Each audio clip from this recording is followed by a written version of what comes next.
So, welcome to Family Recovery Essentials on May 22, and this is session 2. Uh, so, I'm Joanne Richards with Hearts at Work, and we just talked about the homework and any questions. What I'd like to do is introduce today's topic, which will be releasing control.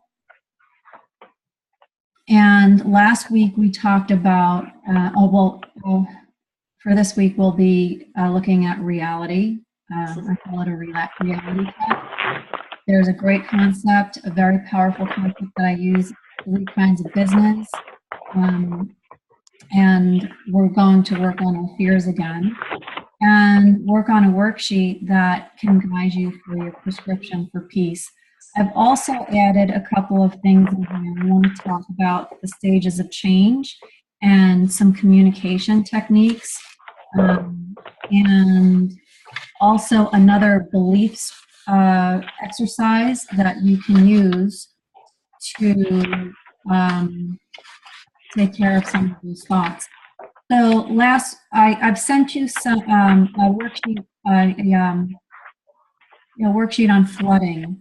So I just invite you to take a look at that from time to time. And the flooding is when we get really overwhelmed and our heart starts racing and we might get lightheaded and we just feel overpowered by emotion and our body starts to react. We go into this fight, flight, freeze, or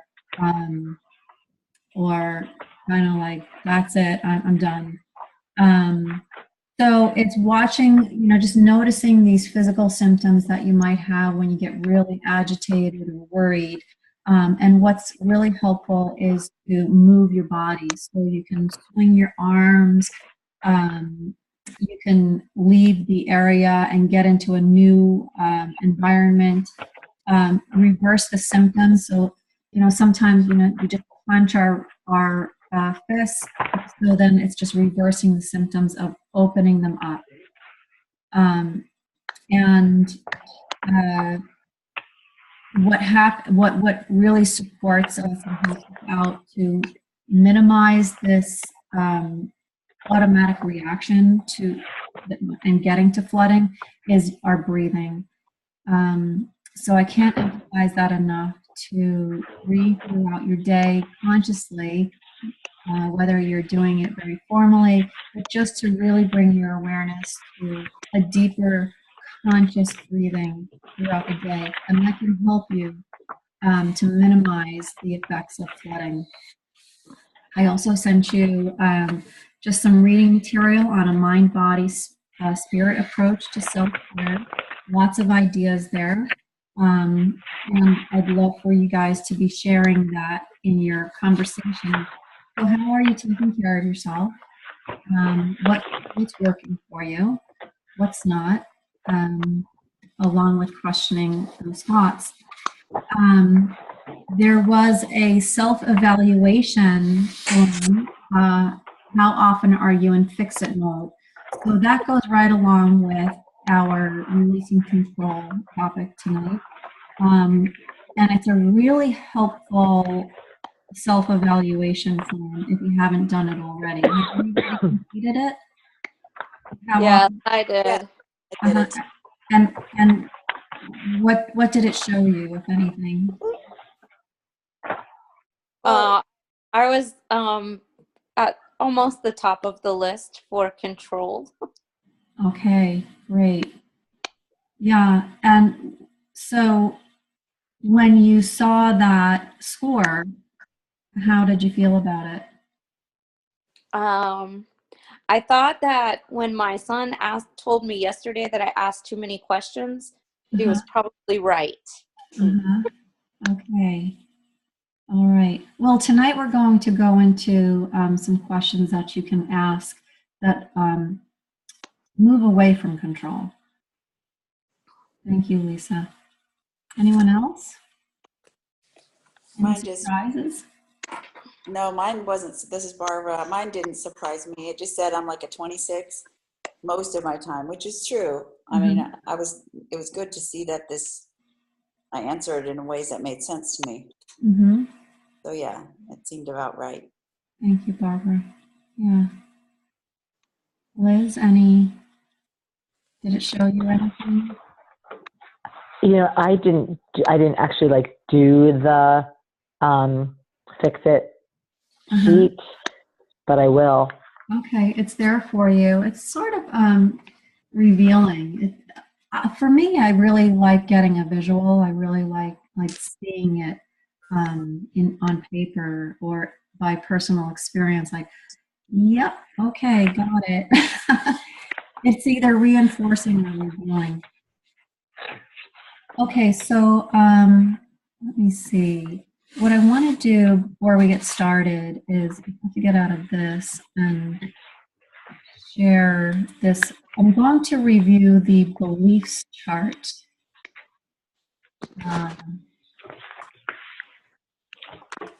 So we're going to spend some time doing the work, but this is another way for you to turn your thoughts around. So we have a thought. They come out of nowhere. We don't control them necessarily. We get triggered, we have a thought, and then we attach it. And when we attach to this thought, they become that's what we believe. When we believe something, we have a reaction to it. And that becomes the way we see the world. It becomes the way we react or respond to the world. And then it has an effect. So it's like cause and effect. So on this chart, we talk about limiting beliefs. I believe that when I believe that I'm not capable, the behavior becomes I show up small, I'm reluctant, I avoid risks, I resist pain. And the result is I have a lack of confidence, I get passed over, I don't have enough. And then this chart directs us with arrows to consider, well, what is our desired result instead of the lack? So in this example, the desired result would be I'm thriving, I'm feeling confident, I'm enjoying my life more. And what would those behaviors be if you're having those results? Well, I would show up big. I'm mindful. Sorry. I'm implementing new action. And the empowering belief would be, well, I believe that I am competent and capable. I believe that I can do it. So this is like a backwards way from the work, but it's a way to put it on paper and with this exercise. So if you take a belief, let's try this out real quick. A belief, let's say I can't do it. Have you believed in your life or are you believing I can't do it? Or it's too hard? Does that resonate for anybody? Like I can't ever believe my son, maybe. Like I can't ever believe what he's saying. And what does that mean if you can't believe what he's saying?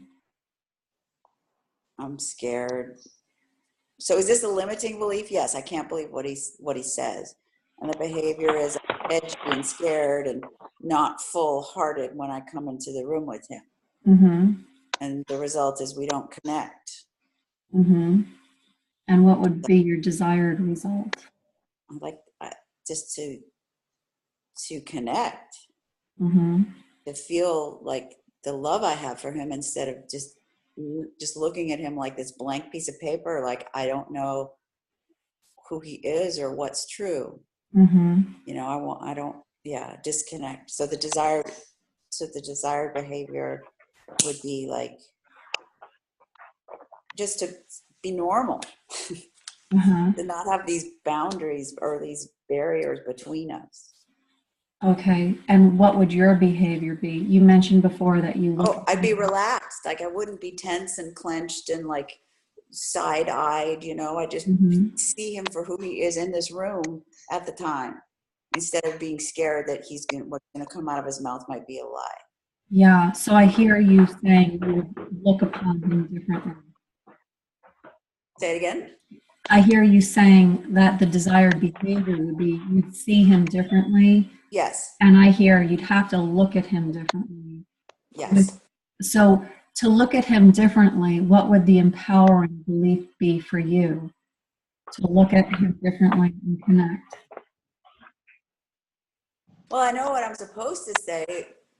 I'm supposed to say, just look at him as to where he is right now. Just see him for who he is in that moment across from me. And then, but I'm not there yet. That's I want to be able to just be in the room with him and just be present and be real. Mm-hmm. So the empowering belief is I can show up real. Oh, that's good. Oh, yes, that I can. I can show up real. Yes. And I can, even if we put in parentheses eventually, I can meet him where he's at. Yeah, right. I can love him in this day, in this moment, the way he is. Yeah. And that's with this big unknown of whether he's telling me the truth or not. I just want to be able to look. That's like the whole reason. One of the reasons I'm doing this is to be able to not fool myself and to just love just this. Okay. Yes. Yeah. So it's loving with eyes and ears wide open. Yes. Yeah. Yeah. Huh. So this is a quick way of really playing with a thought and just seeing the cause and effect of beliefs. So it's a nice little piece of paper. It's a nice little worksheet to have handy for yourself. Okay. And so that's the belief exercise. I'm going to be switching around here a little bit on our screen because I can't get out of this larger one. Okay, so last week we talked about creating calm with our breath, getting into the present moment, and taking care of fears. We did our first inquiry on a thought, and then you guys did some homework. How is the breathing going? How is the gratitude practice going? Breathing was easier than gratitude for me. What's that, Lisa? For me, the breathing was a little easier than the gratitude. Mm-hmm. Yeah. But I did do both. Oh, fantastic. I just did a little more breathing than gratitude. Uh-huh. Perfect. Good to notice that. Anyone else? I think the gratitude's easier than the breathing, but I did do both also, and I do enjoy both. Good to hear, Liz. And for me, I'm still always so surprised when I remember to breathe and notice that I'm breathing so shallowly. That's always a surprise. And I try to do it throughout the day. Like what you said, when you said, I think transitions or something. Mm-hmm. And I failed on that one about transitions because I'm always losing things when I'm moving from room to room. Mm-hmm. But the breathing, I think, is going to be a real foundation of my getting better because it does help. And I see that there's room for improvement every single time. Like I catch myself. And then gratitude is just, that's what I do a lot. And I write it down or not. I found a baby bird's nest today outside with baby birds. So that was a rush of gratitude. Cool. Yes. And include yourselves on there. You know, hey, I did a great job. I had a presentation yesterday, and my gremlins started to come in. I didn't do a good enough job, and I did some inquiry on it. And the way I would live the turnaround was I did gratitude like how I did a very good job. to find it. And it was, wait, you know what? At the very least, I came out of my comfort zone and I showed up. Yeah.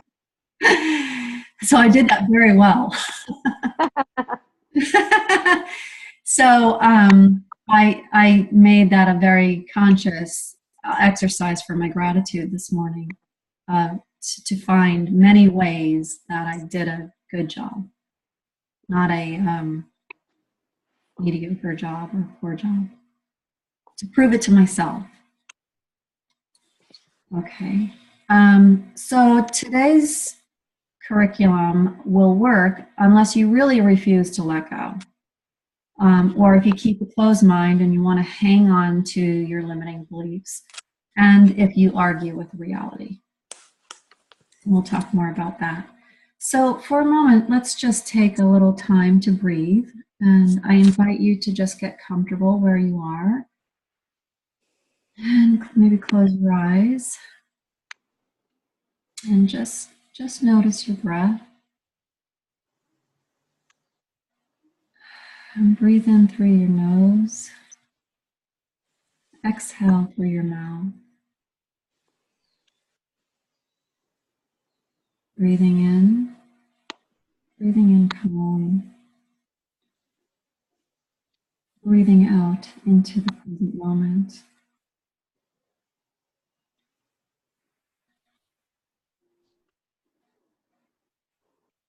Just notice. Notice any sounds. Notice the feel of your breath.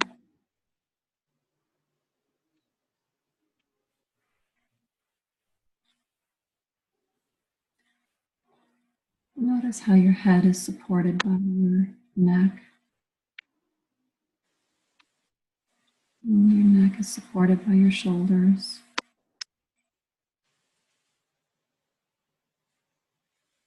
Your arms. Your hands. And just breathe. Breathe into that support.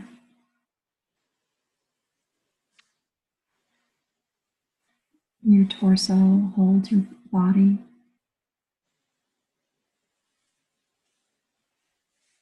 The hips hold all of that.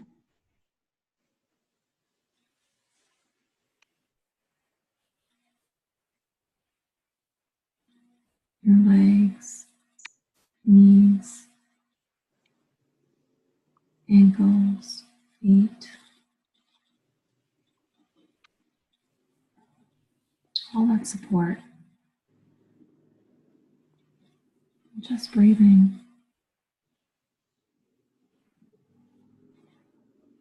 Such kindness that these bodies and the air support us. Blood circulating. We don't have to do anything for it.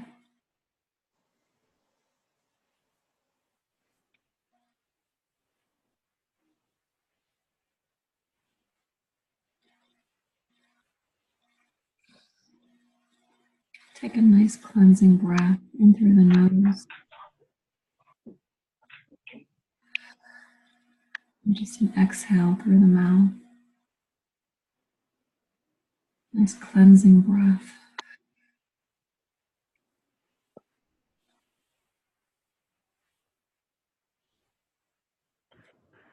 And just notice how it all supports you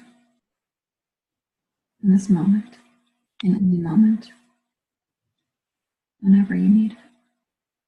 You're fully supported there.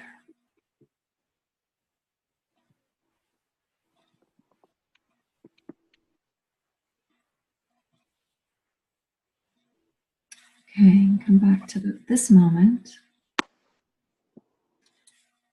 All right, so we talked about the belief chart, which is a way to just clarify some thoughts. I'm going to hold off on the clear unclear chart, and maybe if we have time today, we'll get to that, but I don't have time to go through that. So again, tonight we're releasing control. And the first concept in this is what I call the argument with reality. So Byron Katie says, there are two ways to be. One is at war with reality, and the other is at peace. What does that mean for you? How things are.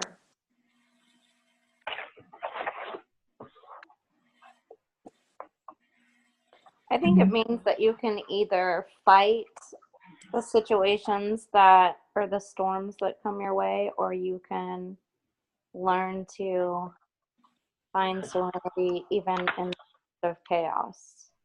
Mm-hmm. Yeah.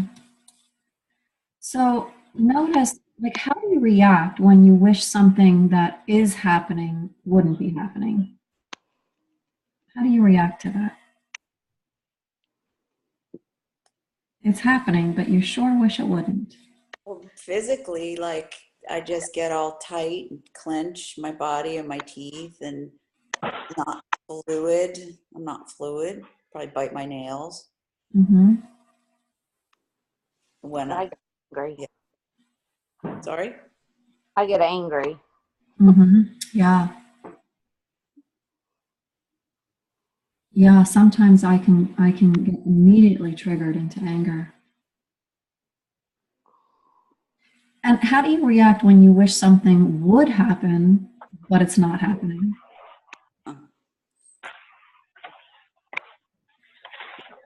Frustrated. Mm. It's different. It feels less urgent though. I don't know, like the one where I'm wishing something wasn't happening feels really urgent and I'm scared. And the other one, it's more like, yeah, like frustrated or angry. They're different. Mm-hmm. I got stranded on my bike the other day, and I was in the middle of nowhere. And I was wishing that someone would pass by or that somehow I would get saved from this predicament. But it wasn't happening. And I noticed that I can easily go into feeling like a victim, and there's some sort of blame. I had to blame the guy who last touched my bike and took my tire off, and assume that he didn't put it on tight enough. And it was interesting to see that immediate blame. Like there had to be some explanation. Yeah. So notice, arguing with reality is like trying to teach a cat to bark. It really is impossible. It's a lose-lose situation because reality is what it is, right? And we walk around so often saying this shouldn't happen, or this should be happening. We walk around often shoulding on this drug epidemic and what drugs should do, shouldn't do, what the government should or shouldn't do, how treatment centers should or should be, shouldn't be, what our children should do, shouldn't do. And that is the argument with reality when it doesn't look that way, the way we want it to look. It's not to say that we have to be happy with it or roll over to it and do nothing and be very passive. It's just to notice that arguing with it, with the reality of it, causes an additional layer of stress. So it's almost like, we hear it is what it is, and that seems very complacent and almost condescending. So I like to say it is what it is, and now what? What is within me or outside of me that I can access to meet reality where it is and choose my response? And it's almost like what you were referring to, Barbara, before, is when my son is lying, how do I meet that lie without the additional stress of, he shouldn't be lying?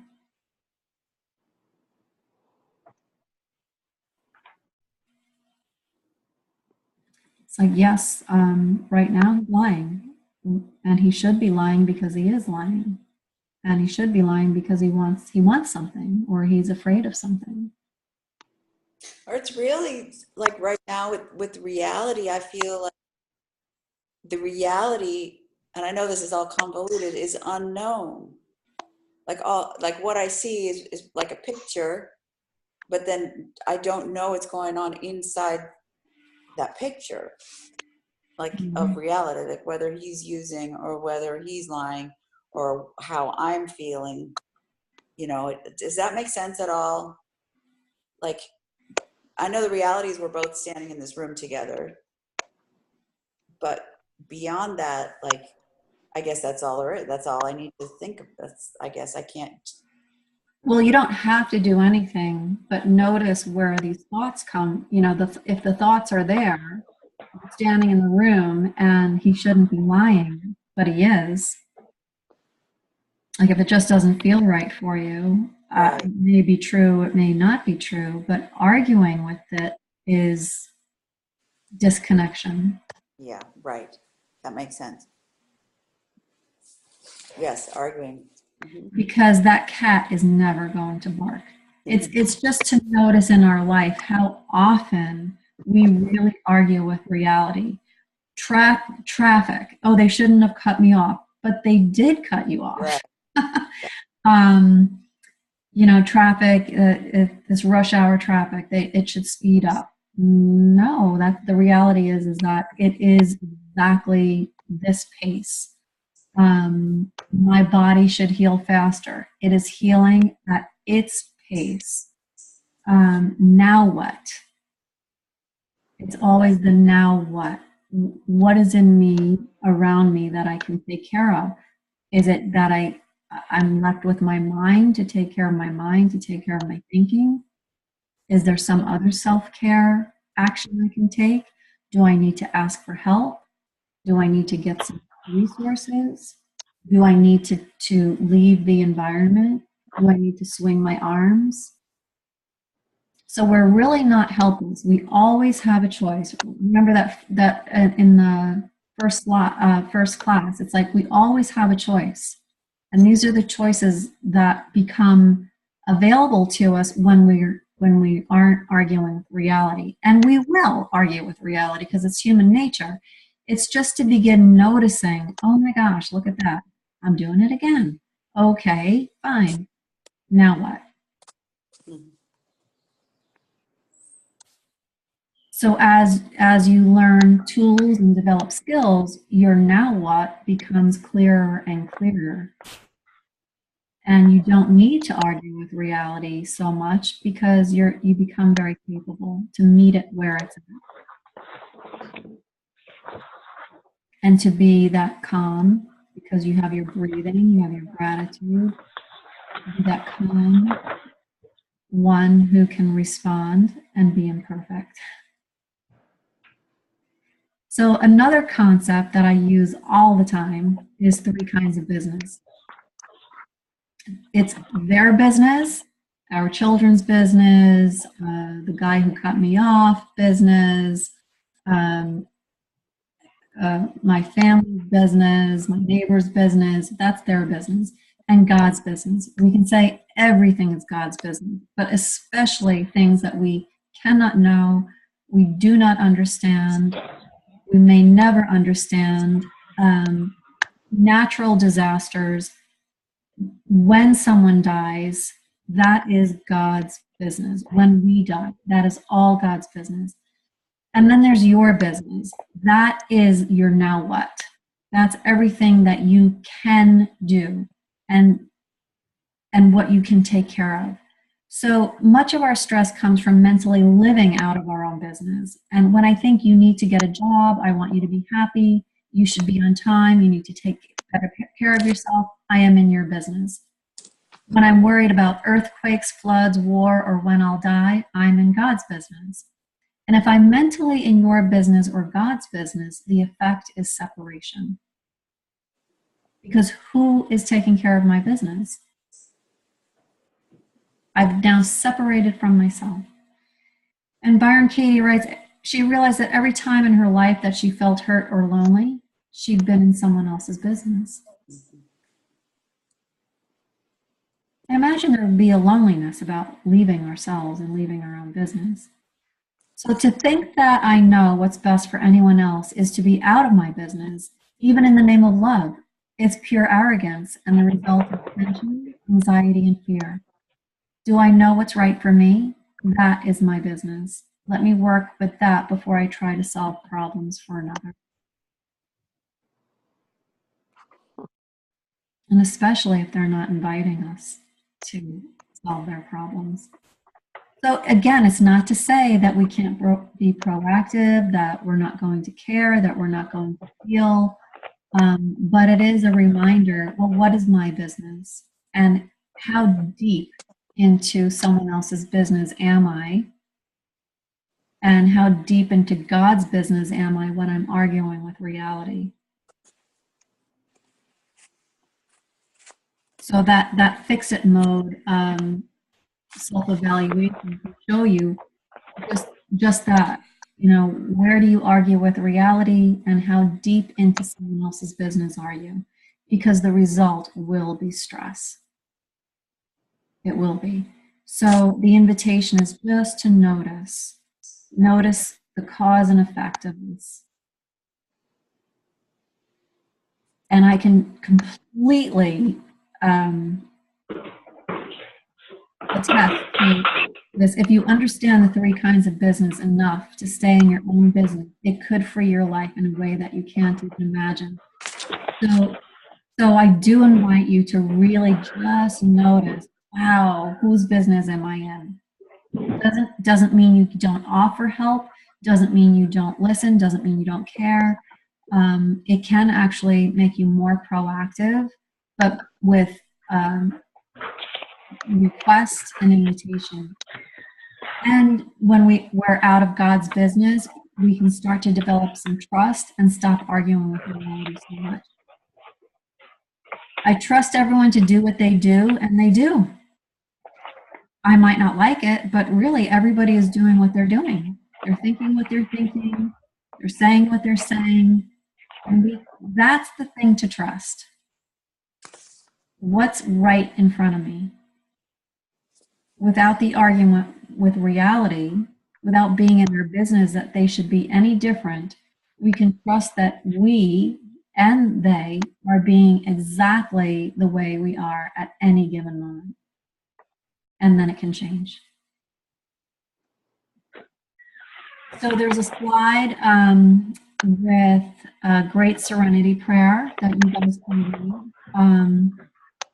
Essentially, the ending is saying, basically, God, grant me the wisdom to remember that I'm not you.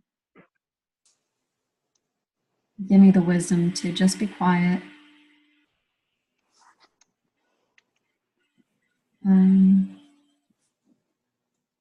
Give me the courage to change what I need to change about myself, which is frankly a lot, since once again, I'm not you, God.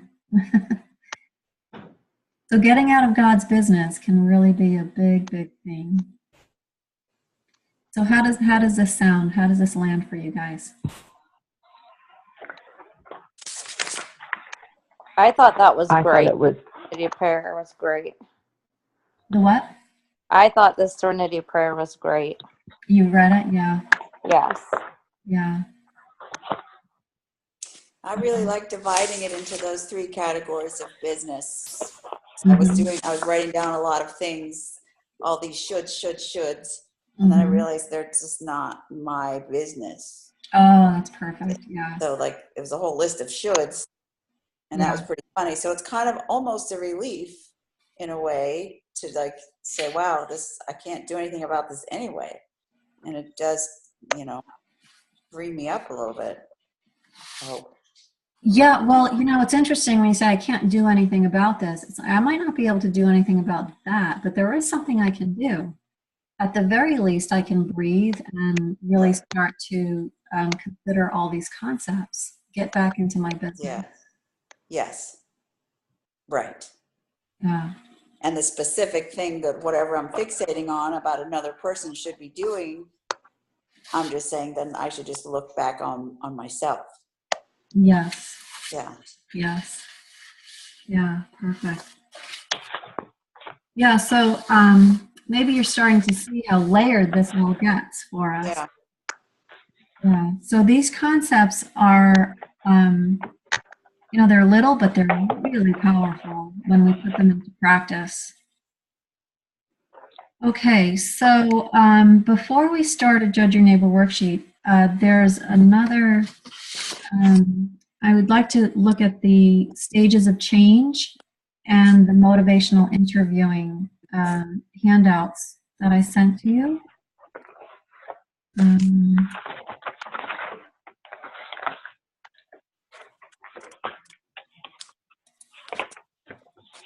Okay, so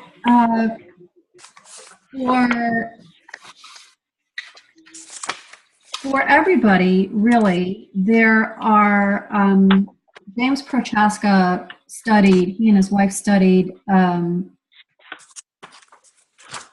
how people respond to change and what happens within somebody, within anybody, especially those people who are addicted. And what they came to see is that there are distinct stages of change for people. And if we want to talk to that change, we at least want to be aware of the stages of change. When I first learned this, it's like, oh my gosh, now that I understand where I'm at, where other people might be, I can reach out with compassion. I can be more effective by not throwing questions on them that they can't hear or they're not ready for. So the first stage is denial. And that is a distinct change. It's pre-contemplation is the term, but it's where, I don't have a problem at all. I don't know what you're talking about. Everything's fine. And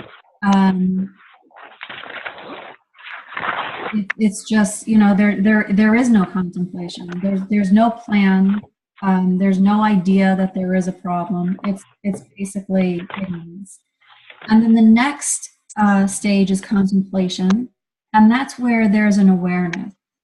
Okay, well, maybe, but not quite sure. I'll think about it. That's contemplation. And then there's preparation and determination. And that's where it's like, okay, I've thought about it. And yes, I do have an issue. I do have a problem. And now I'm going to start to think about what to do. And this is where we start to get resources. We start to maybe go online and find a meeting. Where is it at? What day and time? But we haven't yet gone there. We're in preparation stage. And then there's action stage where we actually get to the meeting. This is putting it into motion.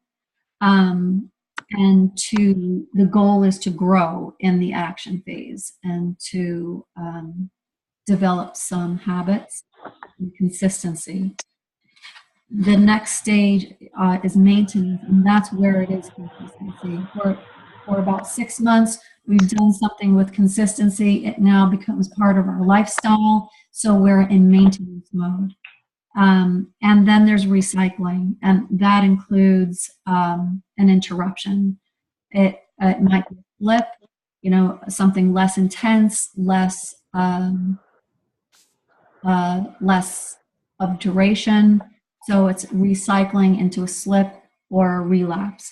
And in recycling, we'll return to some other stage, hopefully not pure denial. Usually it's contemplation, or it's planning, like, okay, I've got to do something about this. Then what am I going to do? And then it's back into action and hopefully maintenance. And then the sixth stage is, there's no, like, termination. But in addiction, we really don't talk about termination. Not even, like, for me, not even for the family. Because recovery is lifelong. And it can become a way of life, whether there's using or not. Some people do consider themselves recovered, but it's still like I'm not going to terminate my self-care, my recovery plan, because it is a lifestyle, because I do not want to go back to the slip. Or a full relapse. So we don't really talk about termination in terms of addiction, but in another, other parts of life, it could be the termination would be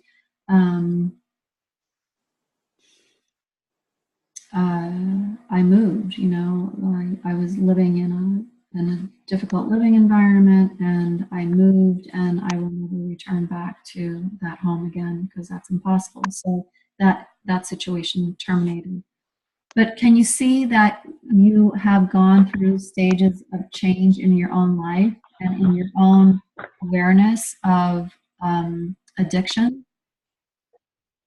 Yeah, that's very interesting. I was reading it on the paper when it was just words, but for some reason, when you were going through it, it just clicked, and I saw it. Different changes. It's very helpful. Yeah. So there's two handouts on that. One is family stages of change, and when you read through that, you might see like, oh yes, I was there. I mean, I remember being in full denial mode with my ex-husband. I completely denied that there was a problem, and then I denied that I had any problem and went into full blame mode. And that's pre-contemplation, where it's like, I don't have a problem with this, it's all on him. So that is considered, denial of what's actually happening. So in this family disease of addiction, it is not just it's not just family members, and it's not just the one who's struggling with their addiction. It's all of us are going through different stages of change, and family members go through their own stages at different times. So it can get complicated, but by taking a look at this and considering, well, where is anybody in their stage of change? It can inform your response. It can inform your approach. So on this motivational interviewing and stages of change quick reference guide from Family Recovery Resources, where the Balm was created, Your Loving Mirror, it gives you some amazing tips on how to approach your loved one, let's just specifically say our children, where we can acknowledge their feelings and where they're at. That's showing empathy. Doesn't mean we have to agree, but when we can express empathy, it takes us out of control mode. I hear that that's tough. I hear that's hard. Yeah, I hear it's tough to live on the streets. So developing discrepancy is helping them to see the discrepancy and just noticing the gap between where they want to be and where they are. So it's almost like, well, I hear you saying you want to be in New York, but what I see is you're driving to California. Right? That's a big gap. So it's like, well, I hear you, you want to have a job or you want to live in your own home. But I also see that you haven't had treatment yet to heal issues that would allow you to do that. So we're not judging it, but we are identifying the gap. And to roll with the resistance, that means we're not engaging the argument. We're not trying to convince or change them of anything. We're not opposing them. We're not imposing our perspective on them. So can I ask a question? It's Barbara. So about the thing, discrepancy, I hear you wanting to make more money, but I don't see you applying for new jobs. So that's a way to bring that up without accusation or demeaning. It's just the facts. I hear you say this, but I don't see this. It's good. Yeah, you want money? So I hear that you want money, You and want to make more money, so I hear you want to make more money and you don't have a job. or you need to get another job or work more hours or something, but I can't say you need to, but Right. yeah, but I don't see you working more hours. Mm-hmm. I hear So I hear you want more money and you're working, you're working the hours that you're working. yes. Yeah. It's really non-judgmental. It's so matter of fact. Yeah, I like it. Mm-hmm. So the discrepancy is there. It's like, right. Can't, it's very hard to argue with that fact. Right. So you want more money, but you're working 10 hours a week. Right, exactly. Yeah. So this is all designed to support their self-efficacy so that they are the ones thinking, they're the ones coming up with ideas that make sense to them. Just like when we do the work, do inquiry, we're coming up with our answers that make sense to us. And we're coming up with the living turnaround, the application of those insights to something that makes sense to us and that is doable. So their own belief in their own ability to change is absolutely necessary. It's crucial, as is your own belief in their ability to change. So it's really, just aligning with God that there is an ability to change, but there's a lot that goes into that change for all of us, right? I mean, I can think of so many times, even now, how that I just put off change. I put off self-care. I knew that this would be in my best interest to do it or not do it, but I still didn't do it because I was still in contemplation. And these stages of change, really, it can take like 6 years for someone to move from pre-contemplation, denial, to action. So when we have an expectation that our kids are going to move through these stages rather quickly, it's not uncommon for it to take a few years, as we're seeing, right? So there's some great information on this. Using open-ended questions elicits this change talk. Giving affirmations, it's giving them positive feedback. Hey, great, you have a job, and so I hear you want to make more money. What ideas do you have to make more money? I love that. I don't do that. That's good. Mm-hmm. And giving empathy, it's reflecting back. Yeah, I hear you're really frustrated. So great that you got a job, and so what are your ideas to make more money? I hear you want more money. And summarizing is just kind of reflecting back. It's just pretty much summarizing what they say without putting your own spin on it, so that they can hear what they just said. Mm-hmm. It gives them time to reflect and think on what they're doing. So it does show you on this chart, and please, like this is like a Bible, what to avoid. Pushing your loved one where they're unable to go, confrontation, labeling, blaming, the Q&A trap. So Q&A is like they're just going to answer passively. They're just going to say, yeah, I just want you off my back. Stop asking me so many questions. I can't take it. That's the trap. So on these, it shows on pre-contemplation, on all the stages of change, it gives you very, very specific questions that you can ask your children. So consider what stage of change they're in, and then see how these questions can get plugged into the way you're communicating with them. And you'll notice that a lot of these questions start with what and how. Those are the open-ended questions.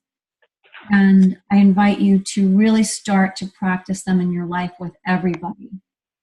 What and how? So, what benefits would you get from that? How do you think that's going to get you to where you want to go? How do you see that working out for you? And so, in each of these stages of changes, it gives you very specific questions that can elicit change talk and inspire their thinking and support them to possibly move from one stage to another. Really, really powerful. That's a game changer. Good. Okay, any questions on that?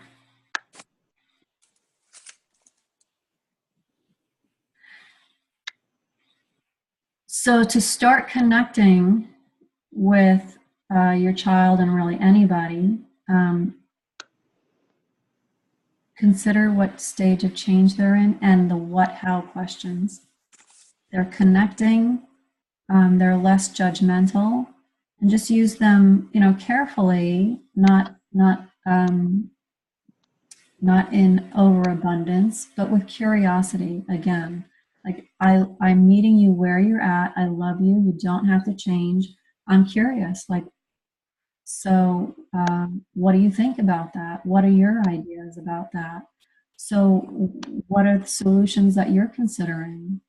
How do you think that will help you? How do you think that, what are the results you think you'll get from that? How do you see that, working out for you?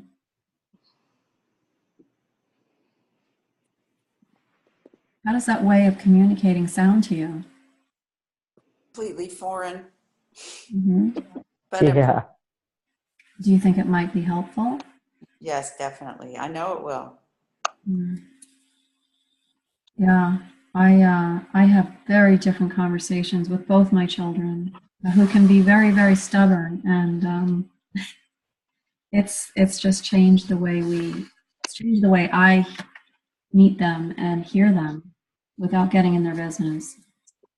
Yeah. It's very caring too. Mhm. I think that's probably like where I struggle is my son doesn't talk very much. Mm-hmm. So I feel like if you don't ask questions, it's hard to even have a conversation. And Mm-hmm. usually it's by text message or Facebook Messenger.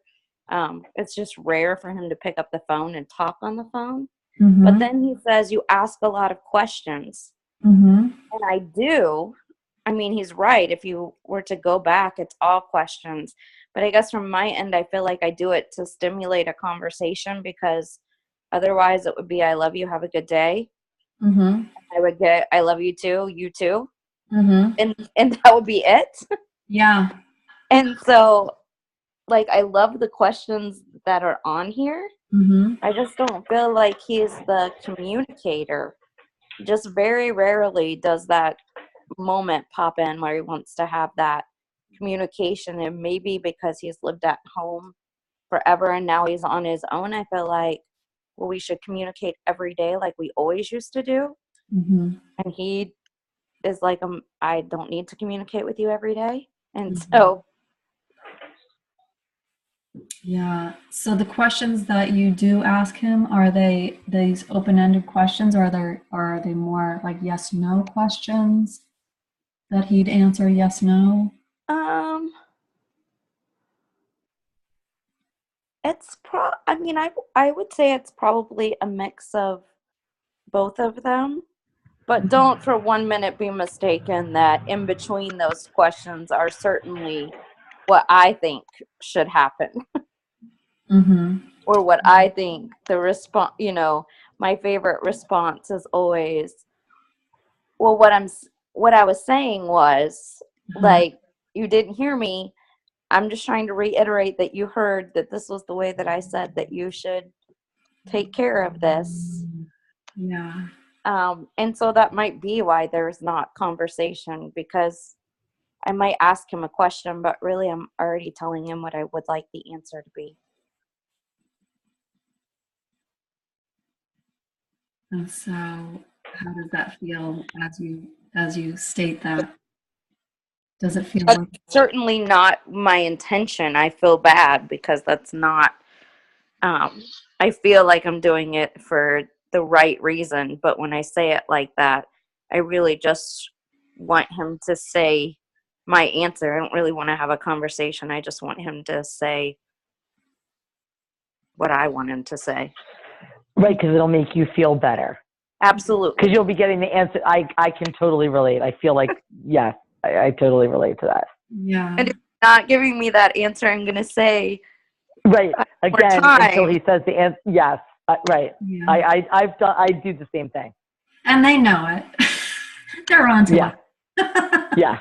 I mean, I get very sly sometimes, and it's like, Mike, they know it.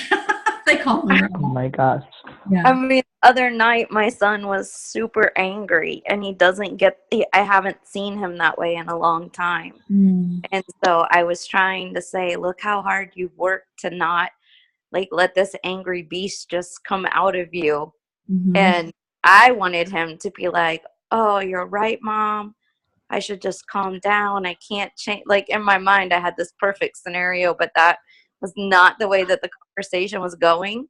Yeah. Even after like 10 back and forth messages. Yeah. And then he stopped talking to me. And the next day I said, you know, what happened last night?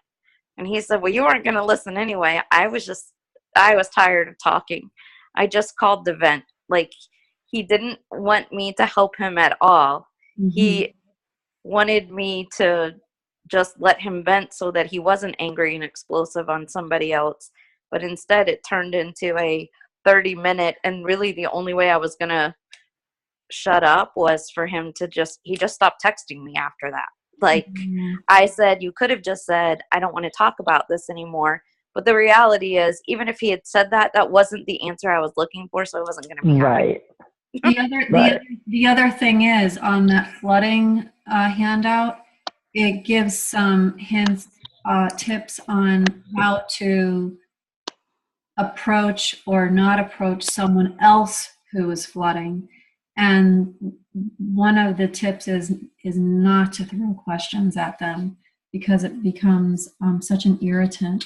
And you know, our children, anyone give us such great advice, and it comes in the way of criticism sometimes. But they're saying, "Well, you're not going to listen anyway," which is really saying, you know, if you just listen, then I can start to trust you to just listen. So what you could try is, I hear you, tell me more. That's what instead of trying to fix it, like when my son like complains about stuff or just unloads, I always interrupt him. Well, what about this? And what about this? But I know, like, especially what you just said, Lisa, it's really true. He just wanted to vent Mm-hmm. and just kind of be heard, Mm-hmm. you know, because maybe that's a new kind of mother-son relationship instead of us trying to fix it, just listening. It's such a generous, beautiful gift. Have you ever felt completely heard? Has anybody held space for you to just vent or cry, to just talk for 15 minutes? Yeah. Mm-hmm. And did you feel so supported? Yeah. So Yes. cared about? Yeah, so if we can start to reframe this and have a perspective on that, giving our children that space and the gift, and only if we can do it sincerely. Like there are some times that it's like, whoa, that is a lot of energy coming at me, and it's not personal. It's just maybe I'm not in a place to hear it, and to offer that gift of space and time. But I try, and I try not to make it personal, or to enable this constant dumping and complaining either. So it's such a fine line, at least with my children. But you know, at other times, the gift of just listening and, yeah, what's that like? Yeah, tell me more. Mm. I hear you. Yeah. Nodding That's your gonna head, be a nodding your practice. head if you're, you know, just, yeah, I hear you. I understand. It doesn't mean you have to agree, but it's like, yeah, I understand. Right.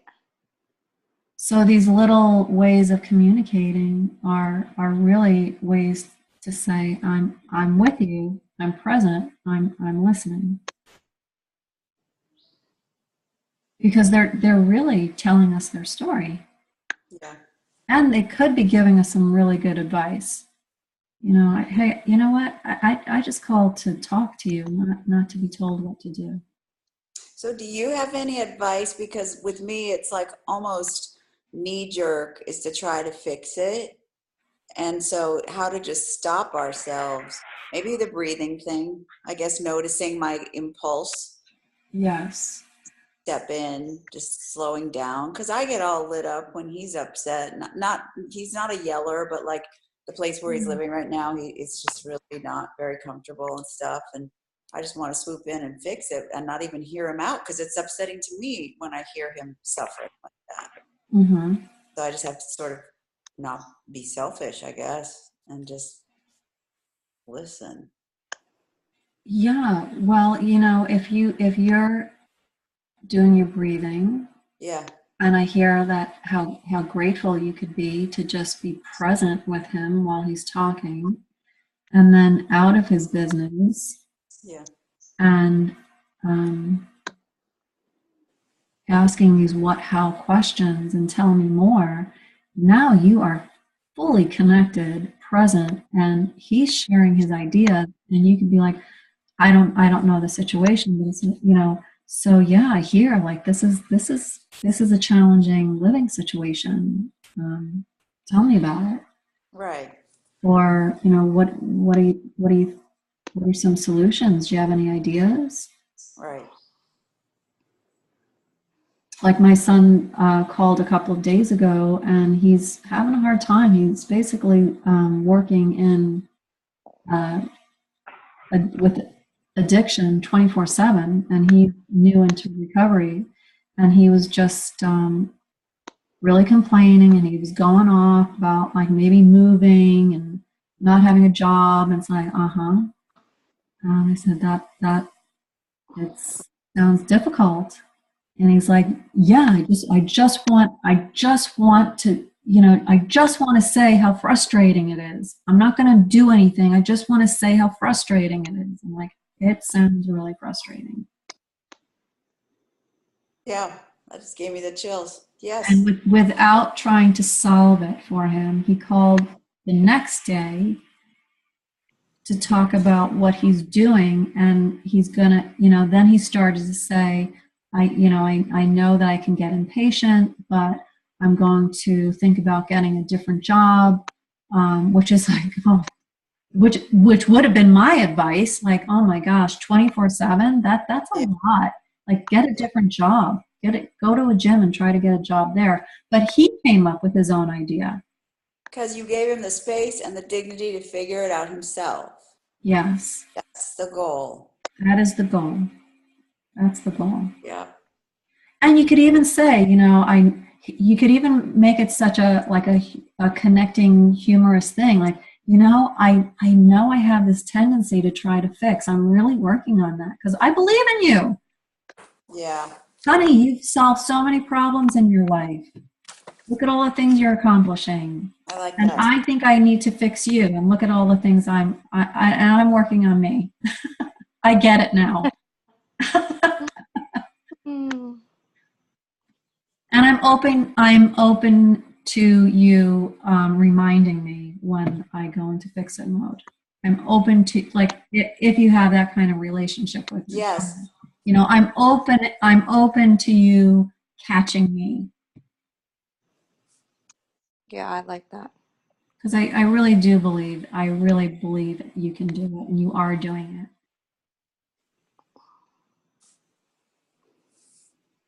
Yeah. Okay, so do you all have a Judge Your Neighbor worksheet? Mhm.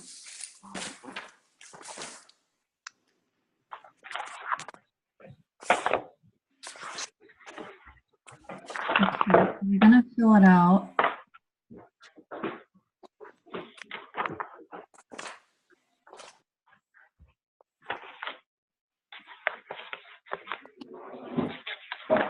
Okay, so think of a situation with your child when you thought what they said or did was just wrong. It's misguided or it's dangerous, it caused you stress, and really judge them, but put it on paper. Was that an attachment?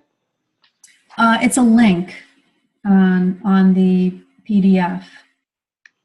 And this is the link.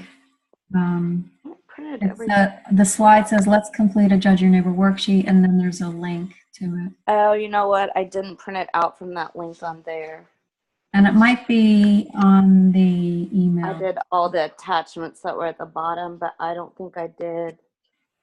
I don't think that Me was too. on. It's on a separate sheet. Yeah, Okay, and then that's I okay. realized If you just have a piece of paper, it's going to work anyway.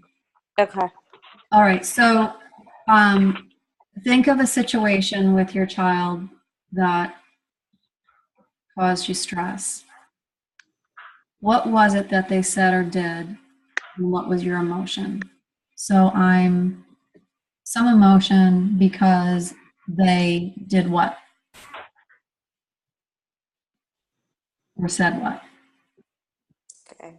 Probably for this, it'd be more like they did or they didn't do something. Did or didn't do something.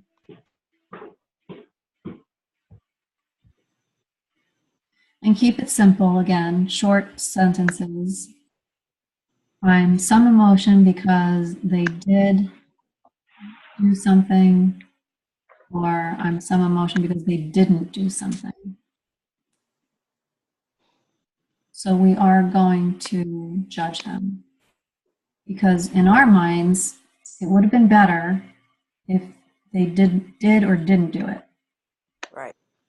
Okay, so in statement number 2, okay, does everybody have that?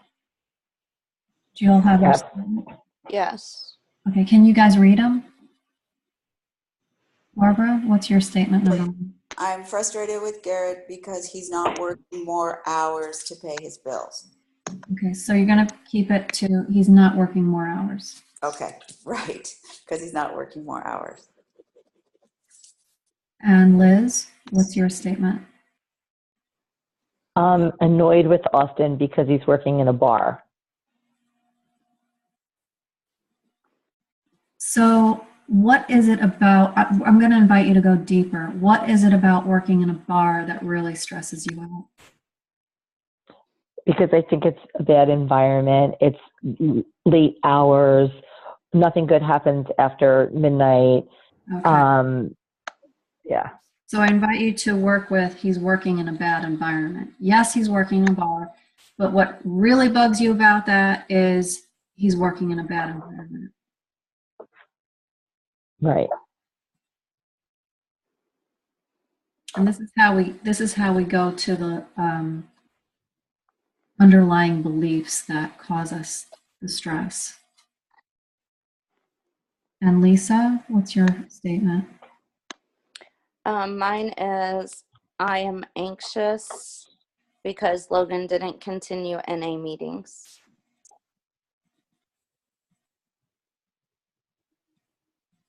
Okay. All right, so now you're going to write your worksheet from that statement. So what do you want instead?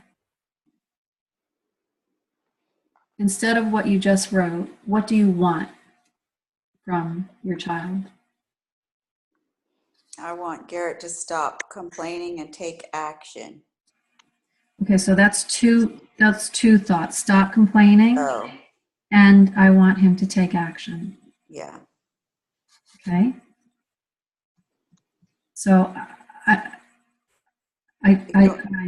thank you for allowing me to guide you to write these worksheets, to just really identify these succinct thoughts. Maybe I'll just say take action and skip the complaining. I just really want to see him take action. Okay. Again, just this is just to capture thoughts. So you Yeah. can keep the stop complaining on. Okay. Okay. And Liz, what's your statement? I want to see Austin get a normal job. Austin, get a normal job. Okay. And Lisa? I want him invested in recovery. Okay. So now we're going to give our kids our best advice.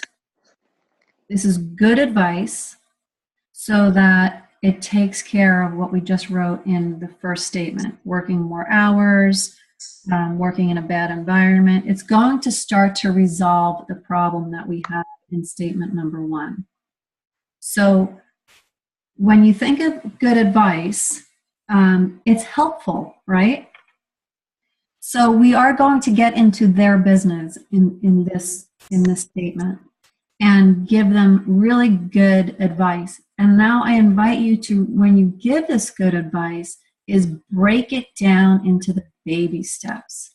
So for instance, if I was going to tell someone, you should calm down, because that would really help you to have a calm conversation. But what are the baby steps that go into calming down? Like what does that look like if I'm going to tell someone to calm down? So I'm going to break it down.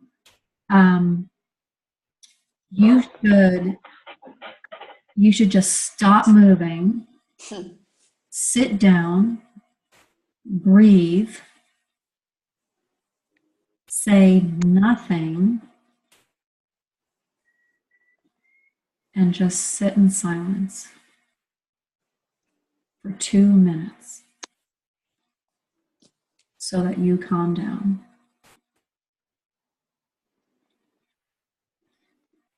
You see how specific it can get? So I invite you to get specific when you give this good advice.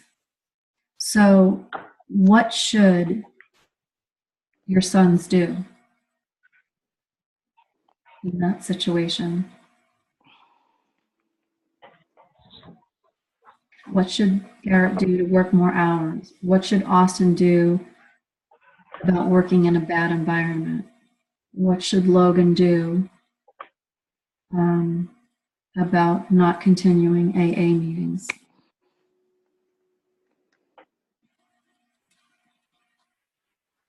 And what is that going to look like? How do they do that? Pretend it's an alien coming to Earth and you have to give them the steps for this good advice. And then just free write.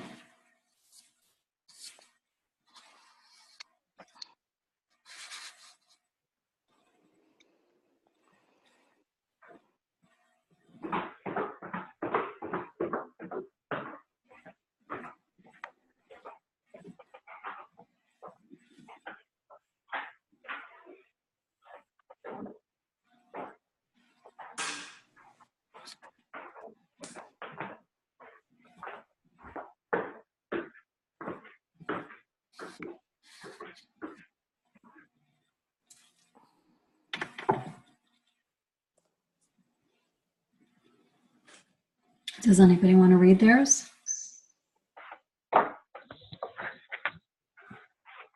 I'll start. Okay. Okay, it's what you said made sense.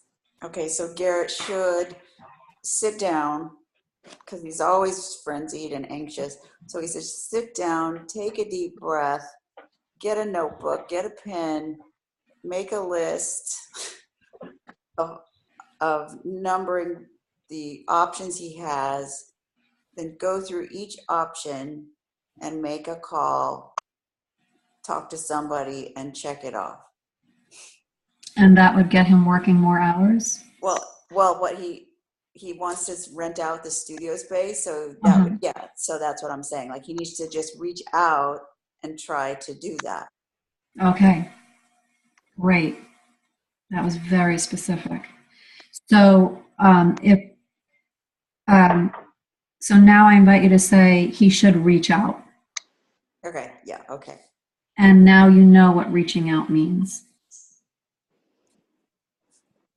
Yeah.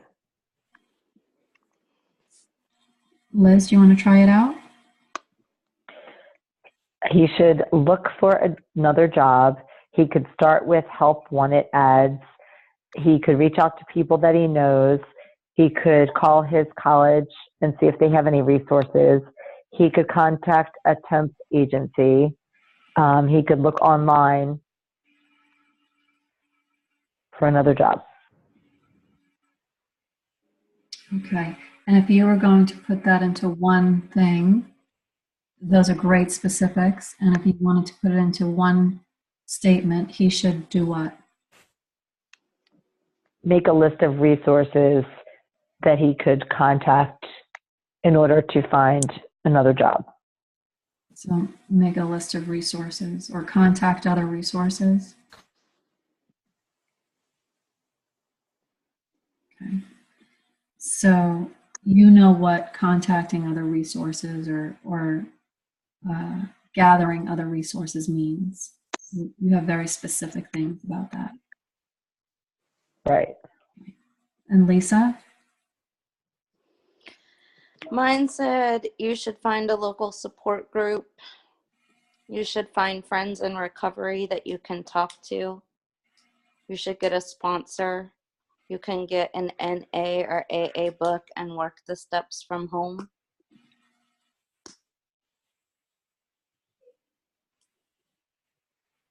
Great. Very specific. That's how you do recovery. You should, I'm hearing like you should have a very specific recovery plan.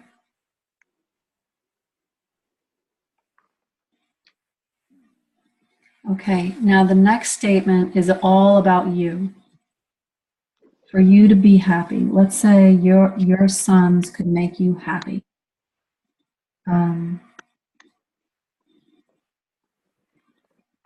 In the current situation, we're not trying to sugarcoat it or change it. In the current situation that you see your sons in, what do you need for them to think, say, feel, or do so that you're happy?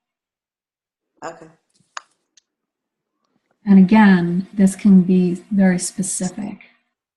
What specifically do they need to think, say, feel, or do to make you happy? Huh. Why is that so hard? Wait a second. So it's really all about your happiness. This is how they make it right. This is how it makes you feel better. What do you need for them to think, say, feel, or do?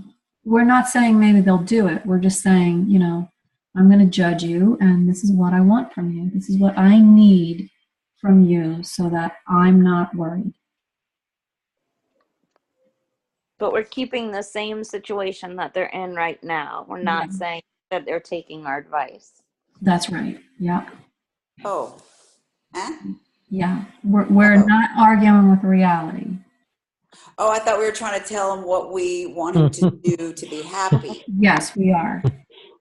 Within that same situation. So within Garrett not working more hours, what does he need? What do you need from him?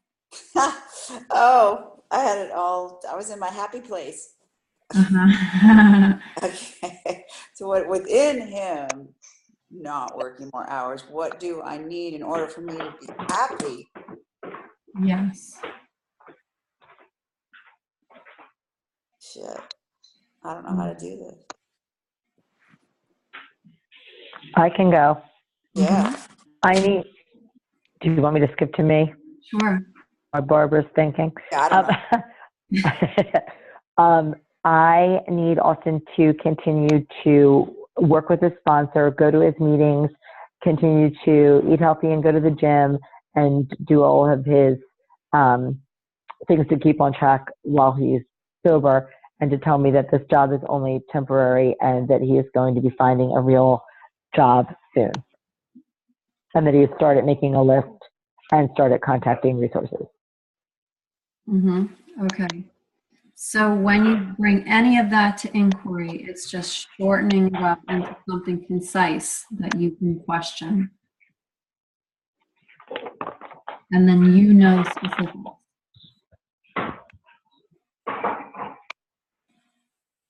The inquiry part's always the part I have trouble with. Yeah, we're going to work on that.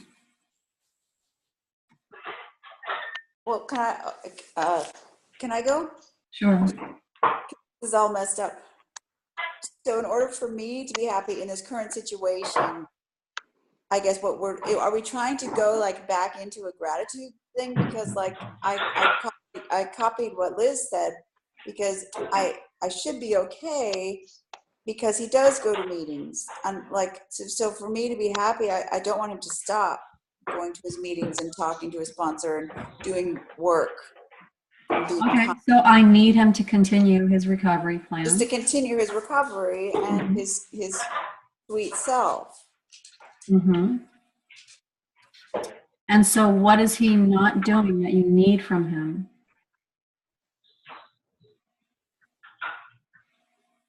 Well, I want to see him happy, self-sufficient, and comfortable. And I see that this month he's struggling and I can't help him. Okay, so I need him to make himself happy. Say it again? I need him to make himself happy. Yeah, that's right. And then you'd be happy. And so now you want to get specific. And what's your good advice for someone? How do they get happy?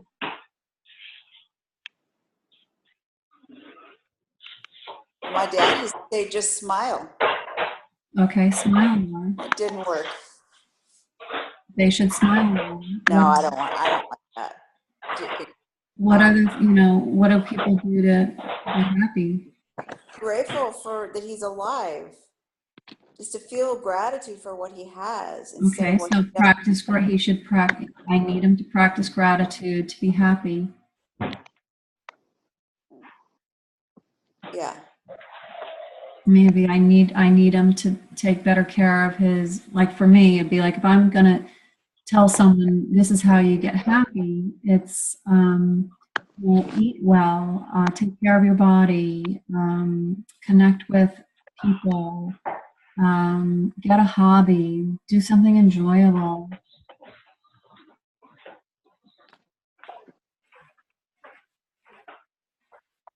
So there's a lot that goes into I need him to make himself happy. And those are the specific items that you want to identify into what you need from him. Yeah.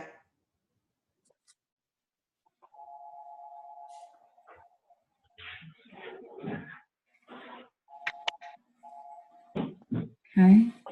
Makes sense? Yeah, it does. It's weird. We're deep in somewhere, because when I get deep in some kind of this work, my head gets all fuzzy. So this is good. Yeah. Yeah. Okay. Any questions so far? Not right now. Lisa, did you do that? I did, but I struggled some, and I think because I was journaling the other day, like you had told me to, and I was writing down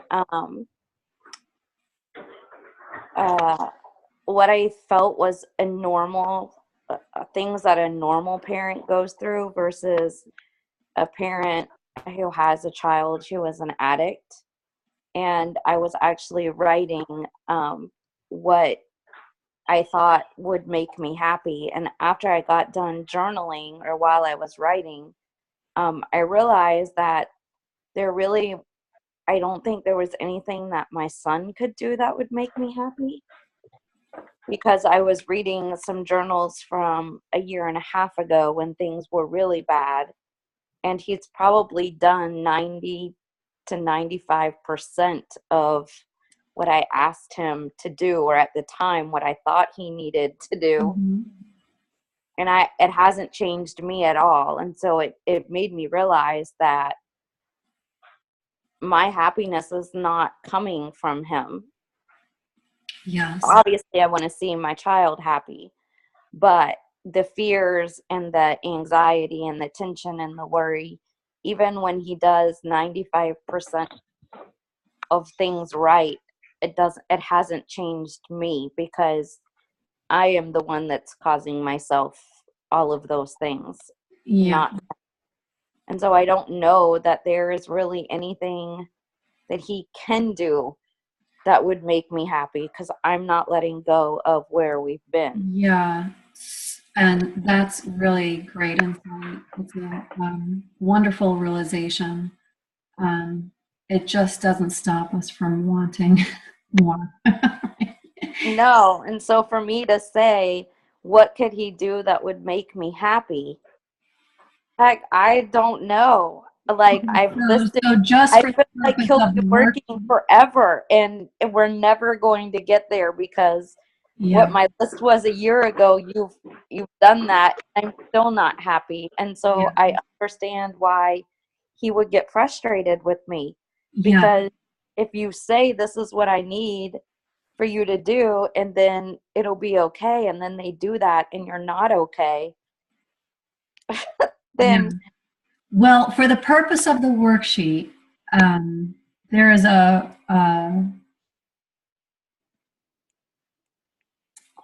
it's an exercise in identifying some thoughts, because it still doesn't stop us from needing things sometimes. And that's why we use the worksheet the way we use it. So your situation was he didn't continue AA meetings. So what do you need from him? And it's not to say that we're going to rely on them to make us happy. We know they can't.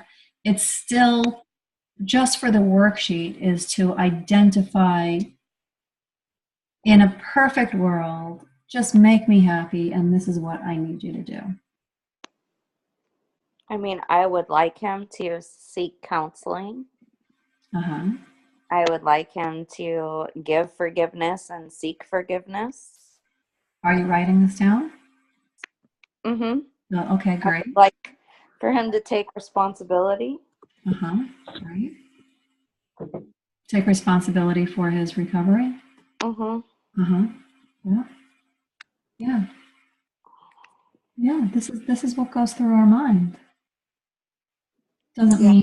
It doesn't mean that we insist upon it all the time. It doesn't mean that we, don't have other realizations and considerations and awareness. But these are our thoughts. So we capture them on paper because they are running the show. This is what causes us stress. This is what causes us frustration and worry and disappointment and guilt and depression. These are the thoughts that do it. Okay, so I'm running a little over. Can you guys stay a little longer? I could probably, I could go like 10 minutes because they're waiting at a restaurant. Okay, so real quick, take your statement number one, or actually what I'm going to do is this. All right, so for your homework, it's to question at least one thought and go through just the 4 questions. Is it true? Yes or no? If it's a no, move on to question 3. If it's a yes, can you absolutely know it's true? It's a yes or no. And it's, yes is an answer. You can believe these so strongly that yes is your answer to the absolute. How do you react? What happens when you believe that thought? Who would you be in the same situation but without the thought? And just be the observer, okay? And so take as many of those thoughts with your homework partner as possible, so you don't shortcut yourself. Because I'm going to give you some direction right now, but I really encourage you not to shortcut this, not to write a worksheet and not do inquiry first. The inquiry is a way to undo undo the attachment and to undo the belief, to undo the stress. It's because you're unlearning. So these wants, shoulds, and needs on your worksheet, they are your prescription for peace. So again, don't rob yourself of the opportunity to find that deeper peace, that deeper knowing. And just reading your worksheet back to yourself is not going to do the trick.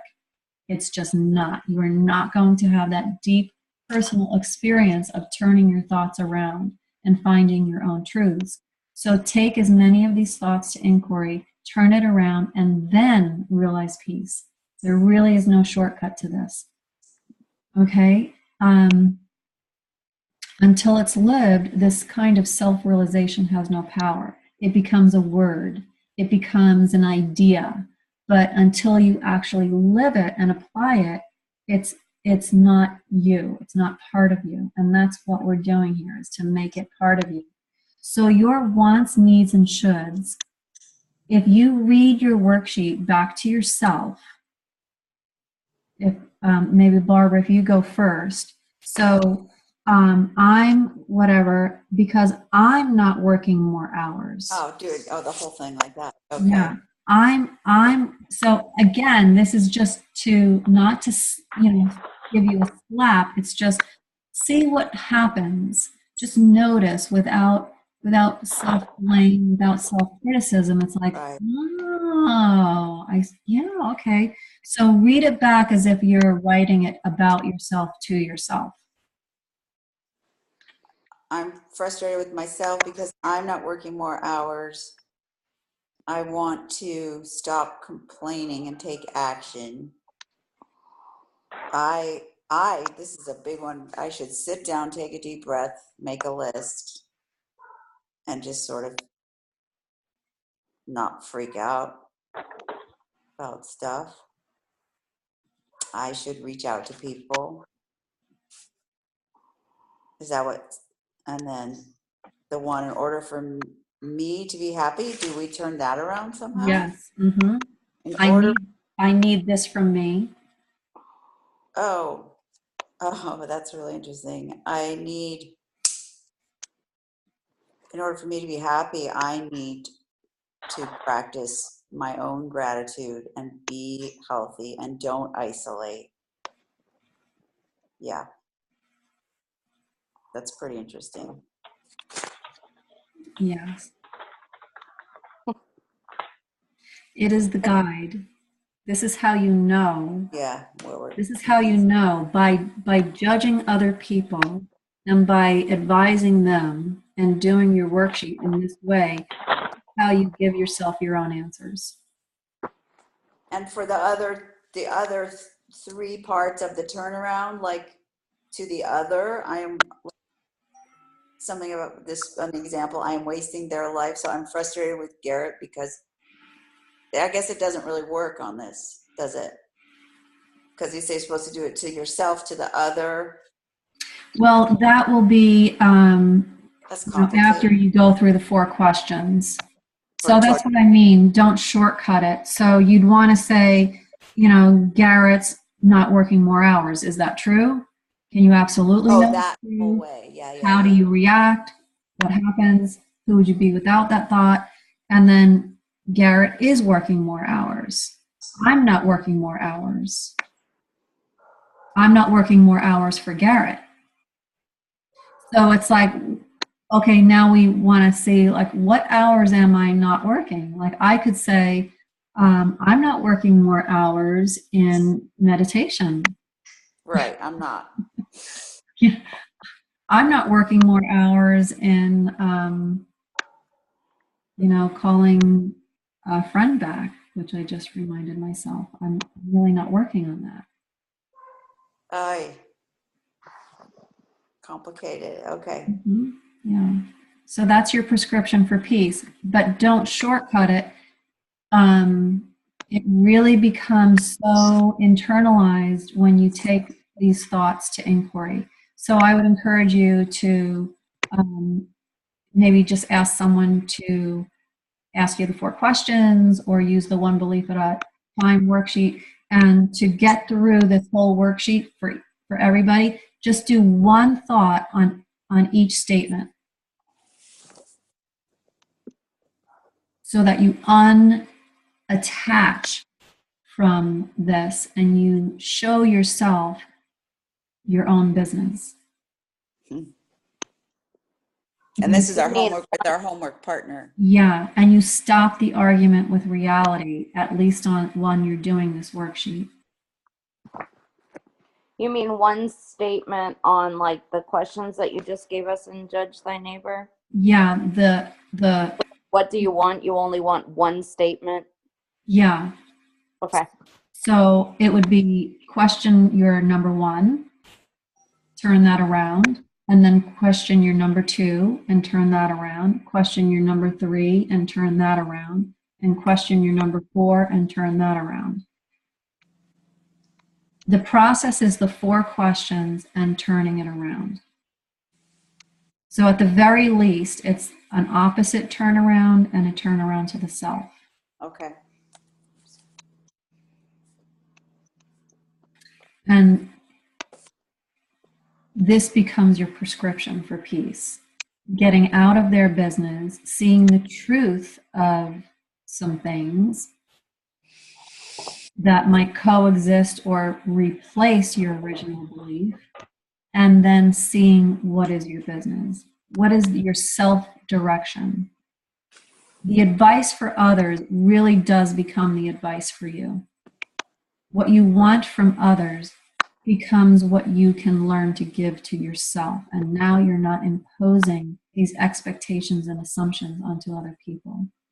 You're in full self-care mode. That's when you show up really clear. Like you said, Lisa, I don't need it from them.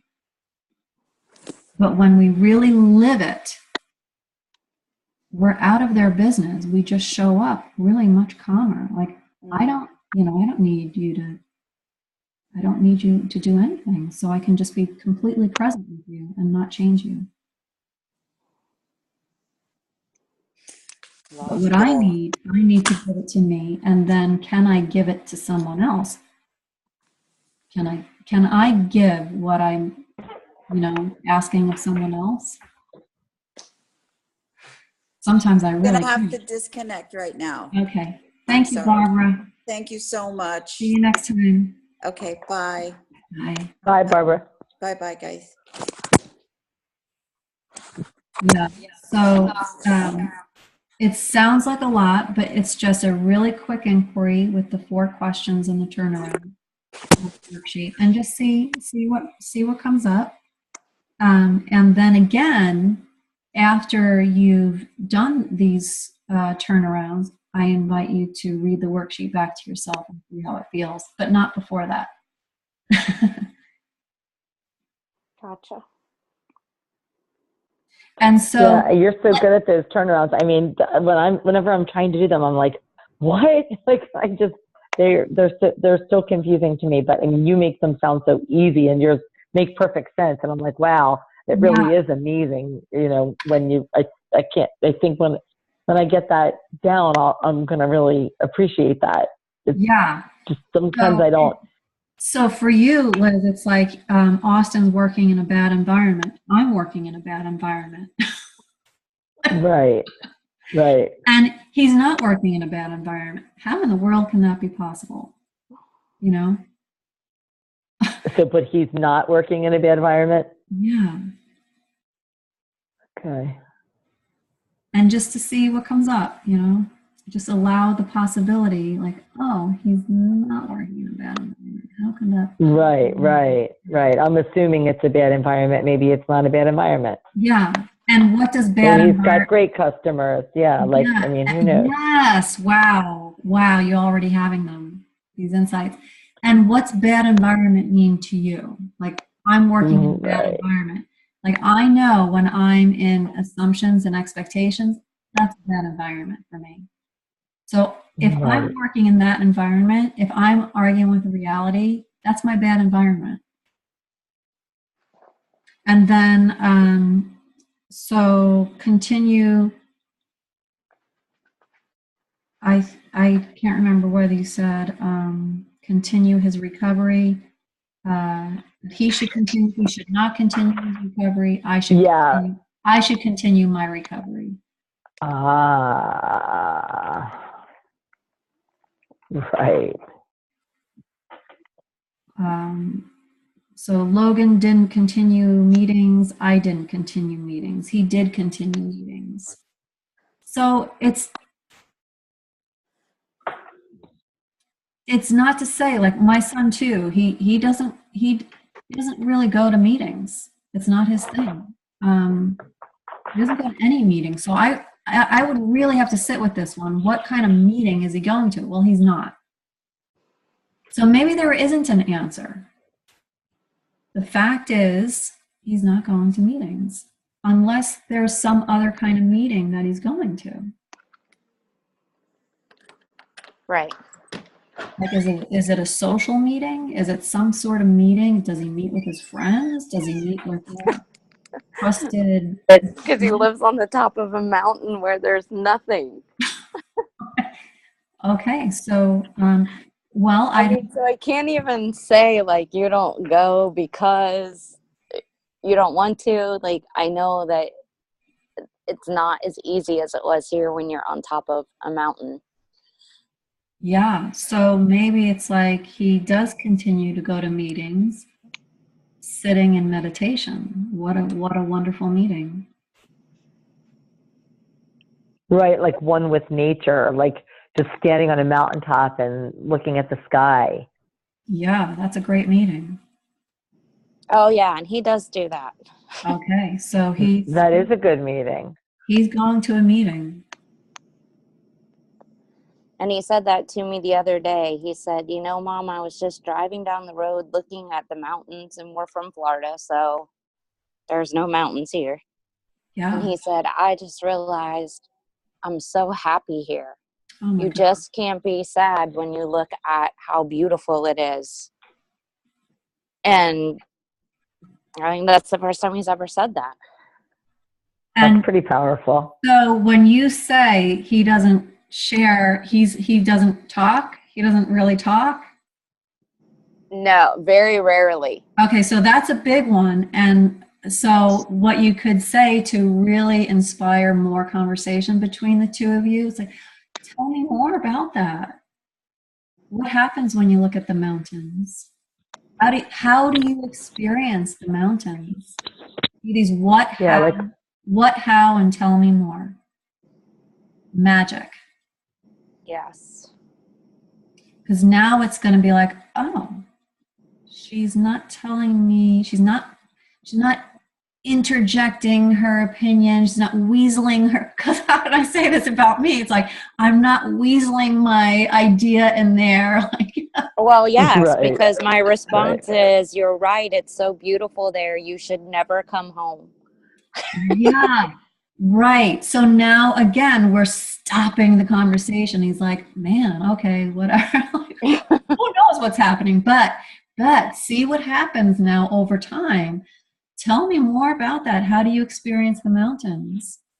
What happens when you look at the mountains? Just, hey, that sounds beautiful. Can you describe that? I'd love to hear more. Yeah, that's good. So much more sense. I mean, I wouldn't want to talk to me. Yeah, but you know what? This is how we somehow come into learning how to communicate with one another. But there's a different way, and especially when we're learning another way of reconnecting. This is just such a connecting, open, loving, inspired way of communicating. It's just an invitation. And then they learn to trust us, that we are actually interested and willing to be quiet and listen, because we want to get to know. These are new people we're getting to know. Yes. Like, wow, I have a son who really digs the mountains. Wow. Tell me about that guy. wow, what's it like? You know, what is it like for you to work in a bar?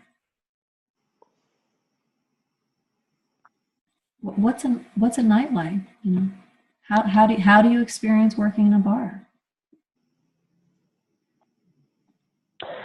Well, he grew up working in a bar, so yeah.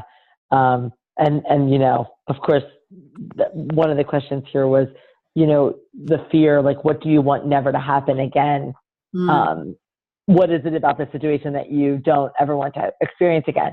Well, I don't ever want to experience him relapsing and using drugs again, right. you know? So that was my number 6, you know, answer. Yeah. Um, Yeah. Yeah, that's a different kind of turnaround that we're going to save. And okay. that turnaround is, it's hard to really get to that turnaround when we haven't questioned some thoughts on the worksheet. Okay. That Um, makes sense. yeah. So, but that's an incredible, powerful turnaround. But it's different than the other one. So I'll share that with you down the line. Okay. Okay, so I just invite you again. When you question your thoughts and you have a whole worksheet to do that. Now that you've identified what you think you want from another and the good advice for them and what you need from them, you have really specific, great ideas of how to do for yourself what you're asking of them, how to give it to you, and they're going to do it or they're not, right? And it's the same for us. We do it or we don't. So it's live it as best you can. Just keep noticing, you know, keep applying some of these concepts as we get them, and breathing, gratitude, whose business are you in? Are you arguing with reality? And trying to take the good advice on your worksheet and apply it for you. And notice, really, with compassion and patience, it's very challenging to give this to It ourselves. really is. And we will be imperfect, we will be inconsistent, and that's just part of it. You know, it's just part of this grace of the process. Because you know, we have to realize ourselves as human and imperfect. So, with compassion, we understand how difficult it is for our loved ones to give it to us, or for anyone to change, you know, for anyone to just be different than they are. We're all doing the best we can. So, especially when someone's addicted, this is not personal. Um, we all would change if we could, when we could, but we can't until we're in a different place. And that's the stage of change. These questions that we can ask can inspire change, even within ourselves. So, what is your experience of yourself? And how can you experience yourself or the day differently if you're in your own business and not arguing with reality? And even our own mistakes are not personal to us. You know, we're simply acting on what we believe. Okay, when we unlearn what we believe, we have different action. So again, how, when, and where can you follow your own perspective for peace and get your specific examples to do that? And for homework, it's just the breathing, the gratitude, do inquiry on the wants and shoulds, and identify the specific ways to apply it, and then apply it as best you can. So when life is sweet, say thank you and celebrate. And when life is bitter, say thank you and grow. All right. So next week, we're going to look at helping versus enabling and honest and kind communication. And we're always Tuesdays, right? Always Tuesday at 5:30. Always Tuesdays. Perfect. Yeah, Okay. sorry. Well, thank you very much. Thank Lisa, you, where in guys. Florida Sorry are to you be from? longer. Thank you. Just outside of Jacksonville. Ah, okay. I have a house in Jupiter and I spend a lot of time there. Oh, well, you're not missing anything here right now because I don't know where you're at, but it's rained for 8 days and it's raining for the next 10. I heard, I know, and actually I'm in New Jersey and we've had a lot of rain also. So I think it's all up and down the East Coast. It's crazy, isn't it? Yes. Where are you in Jersey? I am in almost at the southern tip. So south of Atlantic City, almost down near Cape May. I'm in Stone Harbor. Oh, my family is from Jersey. We go there every year for July 4th. Oh my They- gosh. Yeah, That's they so crazy. in now my mind just went Ocean City, Wildwood. there. And it's not far. It's like 20 minutes from there. It's on the shore though. You always say I'm we're going trying to think. to the shore. I'm bringing Oh, this like Brigantine or Ventnor, Margate. little tiny community. Oh my gosh. Tiny. I can't. Sea Isle City? It is right on the other side of LBI. Oh, of LBI, or maybe like Love Ladies or one of the The Beach Haven. from our deck outside. Oh, It's my I favorite. love LBI. LBI is really nice. LBI is like an hour from me. Yeah, we're not. It's- I mean, LBI is probably 30 minutes from me. We're only 20 minutes from Atlantic City. I make several trips to Atlantic City while I'm there. Oh, I'm trying to say not Brigantine. No, I cannot believe for the life of me that I cannot remember. But think of it and let me know next week. will. I'll be there in a couple of Okay. weeks. Have a great week, everybody. You too. And please, if you Okay. have trouble with these turnarounds, just shoot me an email and I can help you out with figuring them out. Oh, thank you. I should Okay. do that. All right. Okay, thank you. Thank All Thank right. you. Good night. Bye. Bye.